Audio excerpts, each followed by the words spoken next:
Samsung ইন্ডিয়াতে তাদের M সিরিজের আরও একটা নতুন মোবাইল লঞ্চ করে দিয়েছে, যার নাম স্যামসাং গ্যালাক্সি M32। আজকের এই ভিডিওতে আমি এই latest Samsung Galaxy M32 mobile ফোনটার ফুল স্পেসিফিকেশন রিভিউ করব ও এই মোবাইলটা সম্পর্কে আমার নিজস্ব মতামত দেব। তো এই মোবাইলটা সম্পর্কে ফুল ডিটেলসে জানার জন্য ভিডিওটা আপনারা শেষ পর্যন্ত পুরোটা দেখুন। আর এরকম ভিডিও আরও দেখার জন্য আমাদের এই অ্যান্ড্রয়েড বাংলা টেক ইউটিউব চ্যানেলটাকে সাবস্ক্রাইব করে বেল আইকনটাতে ক্লিক করে অল করে রাখুন। তাহলে চলুন শুরু করা যাক। স্যামসাং গ্যালাক্সি M32 মোবাইলটাতে 6.4 ইঞ্চির একটা full HD plus super AMOLED display দেওয়া হয়েছে 90Hz রিফ্রেশ রেটের সাথে। এই মোবাইলটাতে আপনি কর্নিং গরিলা গ্লাস 5 এর প্রোটেকশন পেয়ে যাচ্ছেন। পোর্টস অ্যান্ড বাটনস হিসেবে মোবাইলটাতে রয়েছে power lock unlock button, volume rocker, triple slot SIM tray, primary microphone, secondary microphone, headphone jack, USB-C port আর স্পিকার গ্রিল। মোবাইলটাতে রয়েছে কোয়াড রিয়ার ক্যামেরা সেটআপ, যেখানে 64 মেগাপিক্সেলের একটা প্রাইমারি ক্যামেরা, 8 মেগাপিক্সেলের একটা আলট্রা ওয়াইড অ্যাঙ্গেল ক্যামেরা, 2 মেগাপিক্সেলের একটা ম্যাক্রো ক্যামেরা ও 2 মেগাপিক্সেলের একটা ডেপথ ক্যামেরা রয়েছে।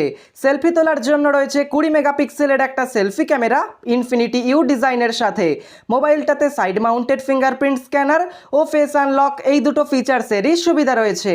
এই মোবাইলটাতে রয়েছে MediaTek Helio G80 octa-core processor.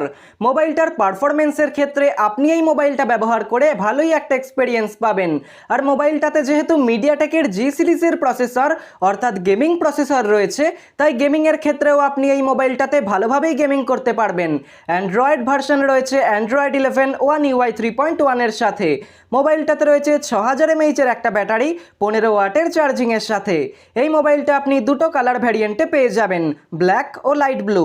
Samsung Galaxy M32 মোবাইলটা আপনি দুটো স্টোরেজ ভ্যারিয়েন্টে পেয়ে যাচ্ছেন, 4GB RAM plus 64GB internal storage 14,999 রুপিতে ও 6GB RAM plus 128GB internal storage 16,999 রুপিতে। মোবাইলটাতে র্যাম টাইপ রয়েছে LPDDR4X ও স্টোরেজ টাইপ রয়েছে eMMC 5.1। এবার আমি আপনাদের বলবো এই মোবাইলটা আপনাদের কেনা উচিত নাকি কেনা উচিত নয়।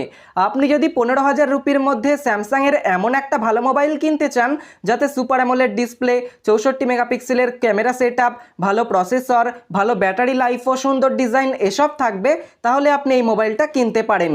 তো আজকের ভিডিওটা এখানেই শেষ করছি। দেখা হচ্ছে খুব তাড়াতাড়ি পরের কোনো একটা ইন্টারেস্টিং ভিডিওতে। সবাই ভালো থাকুন, সুস্থ থাকুন।